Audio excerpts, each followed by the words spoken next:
என்னோட பேர் ஹேமலதா. நாங்க இங்க ஜோன் 6ல பக்கத்துல போலீஸ் குவார்டர்ஸ், பட்டாளம் போலீஸ் குவார்டர்ஸ்ல இருந்து வந்திருந்தோம். இந்த வாக்காளர் இது ஃபார்ம் ஃபில் பண்றதுக்காக 198 பார்ட்ல வந்து நல்லா கோஆபரேட் பண்ணாங்க. எல்லாமே வந்து அவங்களே ஃபில் பண்ணாங்க. நல்லா ஹெல்ப்ஃபுல்லா இருந்தது.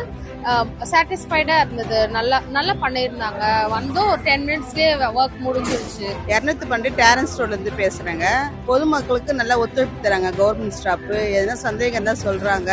ஃபார்ம் நல்லா ஃபில்அப் பண்ணி தராங்க. நல்லா கைட் பண்றாங்க.